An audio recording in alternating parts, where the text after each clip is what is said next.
सूरज और संध्या दोनों बैठकर चाय पी रहे थे और दोनों आपस में बातें करते हैं कि जब नई नई शादी होती है तो पति पत्नी में बहुत ज़्यादा प्यार होता है। समय के साथ साथ प्यार कम होता जाता है और फिर एक ऐसा दौर आता है कि जब एक दूसरे के साथ बातचीत भी नहीं करते। आज सूरज और संध्या काफ़ी दिनों के बाद एक साथ बैठकर चाय पी रहे थे क्योंकि आज उनकी शादी की 22वीं सालगिरह थी। पहले की तरह वो अब साथ में समय नहीं बिताते थे। पता नहीं किन कारणों से उन दोनों के बीच की दूरी बढ़ती ही जा रही थी। चाय पीते पीते संध्या ने कहा, मुझे आपसे बहुत कुछ कहना है, आपको बहुत कुछ बताना है, लेकिन अब हमारे पास एक दूसरे के लिए समय ही नहीं है। मैंने इस बारे में कुछ सोचा है और मैंने इस सिचुएशन से निपटने का एक उपाय निकाला है। अगर आप कहें तो बताती हूँ। सूरज ने सिर हिलाकर कहा, कहो। संध्या ने टेबल के ड्रॉअर से 2 डायरी निकाली और बोली, मैं ये 2 डायरी लेकर आई हूँ, एक आपके लिए और एक मेरे लिए। आज के बाद से हम दोनों को एक दूसरे से जो भी शिकायत होगी वो हम अपनी अपनी डायरी में लिखकर रखेंगे। 1 साल बाद जब हमारी 23वीं सालगिरह आएगी तब इसे हम खोल कर पढ़ेंगे। तब हमें एक दूसरे की उन चीज़ों या आदतों के बारे में पता चलेगा जो हमें नहीं पसंद हैं और हम उन्हें सुधार पाएंगे। सूरज को भी संध्या का आइडिया बहुत पसंद आया और उसी दिन से डायरी में लिखना शुरू हो गया।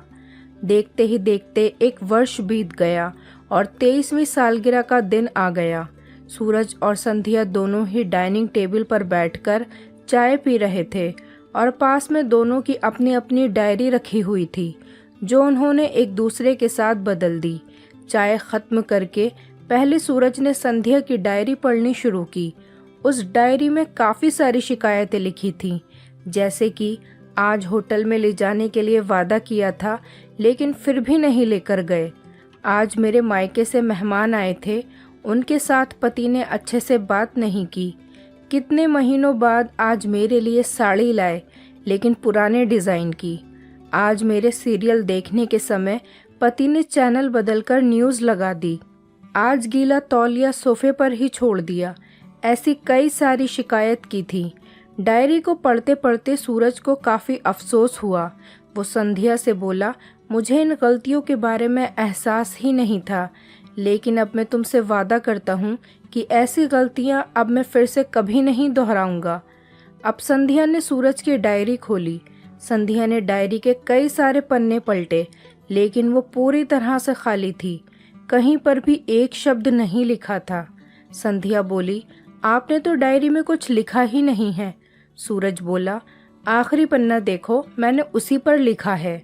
उस पन्ने पर लिखा था, तुमने मेरे लिए और मेरे परिवार के लिए इतने सालों में जो त्याग किया है और हम सबको जितना प्यार दिया है, उसके आगे मैं तुम्हारे खिलाफ इस डायरी में कुछ भी नहीं लिख सकता। और इससे भी ज़रूरी, मुझे कभी तुम में कोई कमी देखने की इच्छा ही नहीं हुई। ऐसा नहीं है कि तुम में कोई कमी नहीं है, लेकिन तुम्हारे प्यार, समर्पण और त्याग के आगे तुम्हारी कोई भी कमी बहुत छोटी है।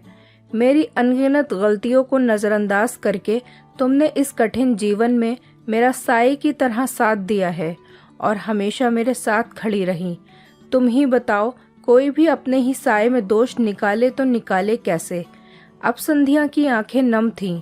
संध्या ने सूरज के हाथ से अपनी शिकायतों की डायरी ले ली और उसे फाड़ दिया। दोस्तों, पति पत्नी का रिश्ता एक दूसरे के विश्वास पर टिका होता है और उसी से वो मजबूत होता है। पति पत्नी को एक दूसरे में गलतियां और कमियां निकालने के बजाय अगर ये याद रखा जाए कि उसके साथ उसके लिए उसने कितना त्याग किया है, तो इससे उनका रिश्ता और भी ज़्यादा मजबूत हो जाएगा। उम्मीद करती हूँ आपको हमारी कहानी पसंद आई होगी। अगर कहानी पसंद आई है तो वीडियो को लाइक करें, चैनल पर नए हैं तो चैनल को सब्सक्राइब करें और हाँ, नोटिफिकेशन बेल को ज़रूर दबाएं ताकि अगली अपडेट सबसे पहले आपको मिले।